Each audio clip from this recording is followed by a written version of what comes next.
والله يدعو إلى دار السلام ويهدي من يشاء إلى صراط مستقيم. Islam is for every race. Bismillah, alhamdulillah. Welcome to Beauties of Islam.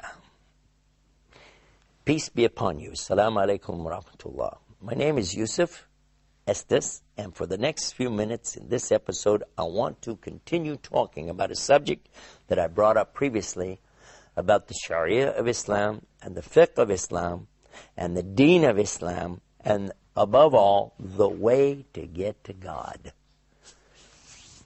In the Quran, we found a verse that we spoke about in another program. Inna dina inda Allahil Islam. Allah is saying, for sure, the way to Allah is Islam, submission to Him in peace. And in this segment, what I'd like to do now is talk about another verse in the same chapter or surah of the Quran.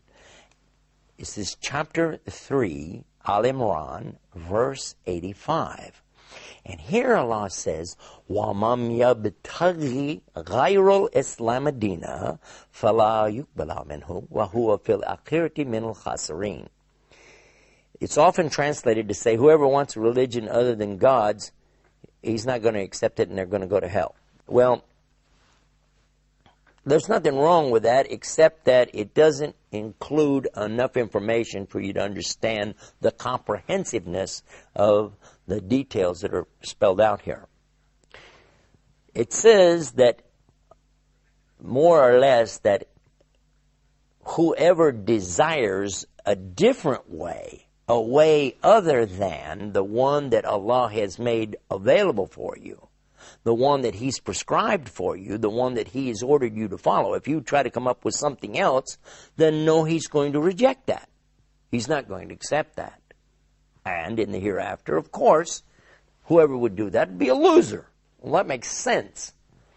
Because if I go to work on a job, and I show up in the morning, and I get my hard hat on, check in at the clock, and put my name in there, get my tool bag, I head out, I start doing my work, all well and great. And they've got blueprints in front of me, and I'm reading the blueprints. Do this, do that. No, you know what? I think I'll build the wall over there today. I don't like the wall over here where it says in the blueprint. I'll put it over there. And you know what else? These pipes look like they're too long. I'll just shorten them up and just stop them right over there. And maybe the electricity here, I think we'll just, you know what? Let's just use one wire instead of three. And now what's going to happen? What's going to happen at the end of the day when the inspector comes by and looks and says, what'd you do? Well, first of all, it's not going to be accepted at all, is it? And you will be with the losers because you're going to lose your job. Does that make sense?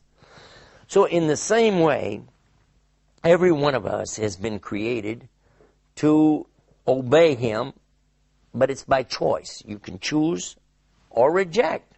But if you want to obey Him and you want to follow His religion, you want to do His will, then it means that you're going to have to do it on His terms. Otherwise, how would it work? Could somebody just say, well, you know, I want to worship God by swimming. You know what? I'm going to do so many laps every day, and when I do it, God's going to love that. He's going to give me credit for that. That's how I'm going to worship Him. No, that's not what He authorized you to do. That's not what He told you to do. It's not really His religion, is it? So in this way, you and I could begin to ask the question then, well, what is God's way? What does He want me to do? How can I understand it? And that's where the Sharia of Islam comes in. By learning what is the basis of what God wants for you and I, and doing it on His terms, that is the Sharia. This is the place, as we mentioned in another program, that's the place you take the animals to get them watered.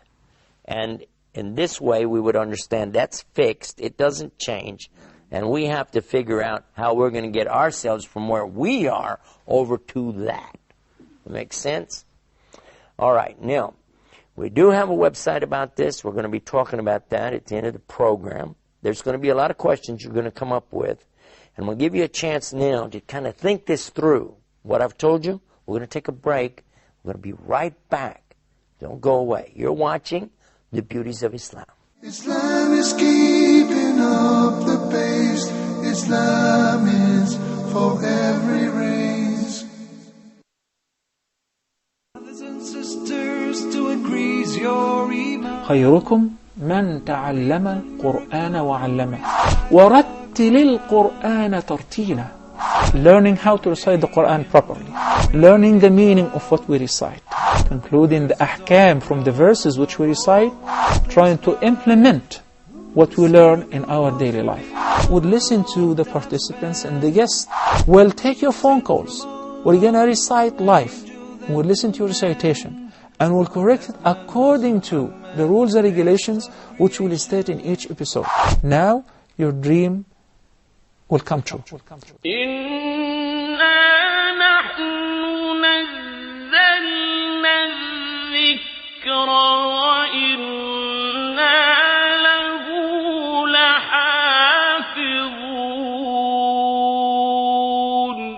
Islam is keeping up the pace. Islam is for every race.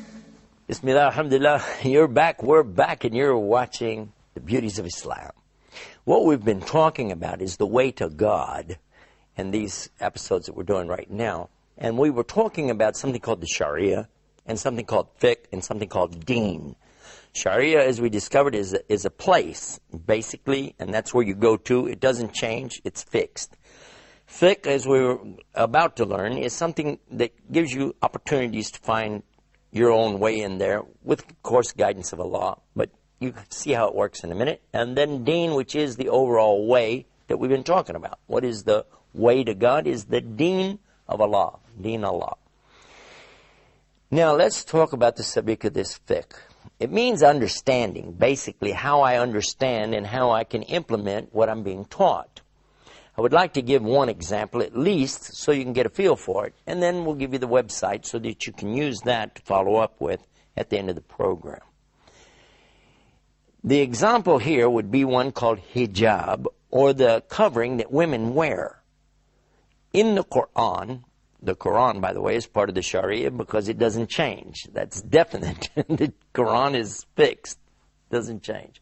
So in the Quran, it tells us in chapter 24, verse 31, that's Surah An-Nur, about the covering for women, saying that they have to drop down their khimar over their juyubihinna. Now, how do you understand that? Well, it means basically she's supposed to be covering the upper portion of her torso, especially the area of the chest, because in those days a lot of the women exposed quite a bit of that area of their body, and of course it's not something good for believers to do. The covering for the nuns, for instance, in the Catholic Church and the early Christian women, all was very conservative. And basically all you could really see of women in those days were their faces and their hands.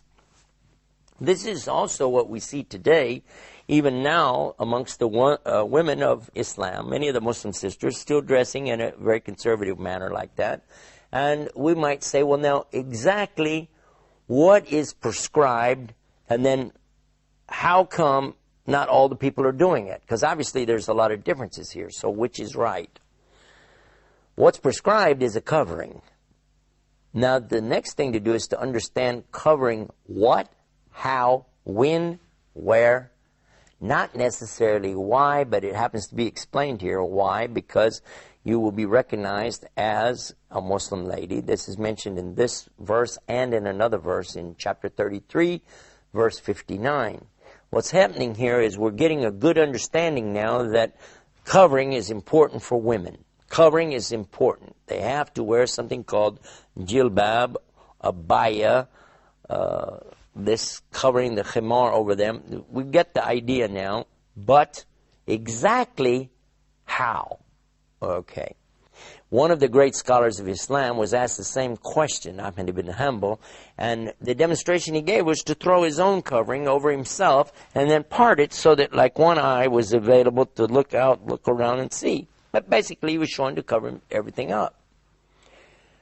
Scholars even now have said that essentially all women should be covered, all the Muslim women should be covered up, but that if their face is exposed, hands are exposed, to do what they need to do, this is all right. And then the next thing we find that if they want to cover their whole face, this is not forbidden, but it wasn't something mandated.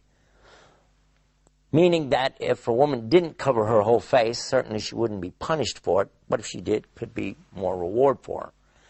Another thing it clearly states here is who she should cover in front of and not cover in front of.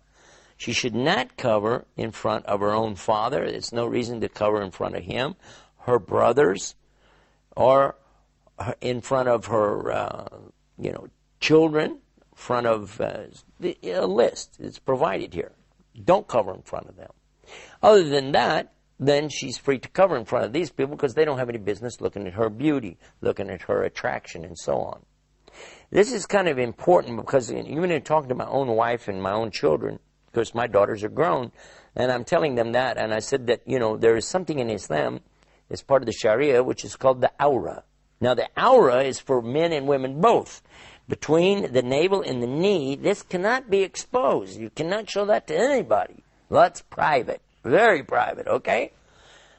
But after that, the man doesn't have to wear a top, but if he does, it's really better, okay?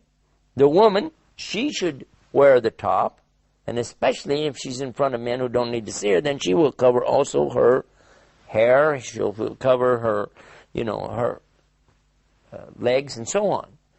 So what we've understood here now is that this is the basis of the who, what, where, why is mentioned because this is the sign of the believers. This is showing that she's, going to be protected by Allah. Then there's another thing though, what color? We find in some countries the women wear all black. Iran, Saudi Arabia, places like that, you notice they're all black. Some of them, they're always covering like this, covering their faces, or at least part of it.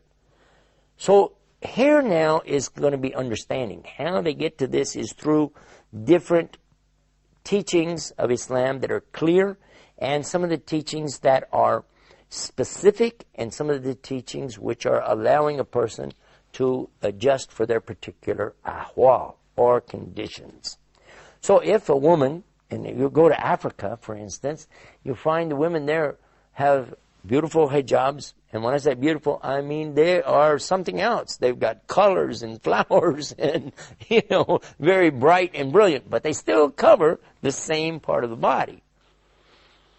And then in some other countries, you'll find that they're going to be wearing more conservative in colors, but they're still having colors. Maybe they'll have blues or pinks and things like this, but more not so ornate. And then in other places, maybe they'll be wearing grays and browns and things like this.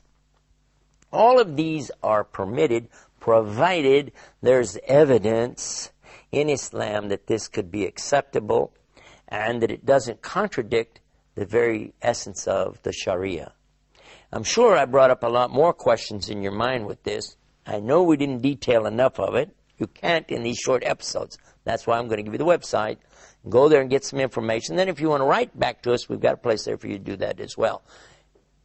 Beautiesofislam.com. That's the name of the program. That's the name of the website. And until next time, peace. Assalamu alaikum wa rahmatullah. Islam is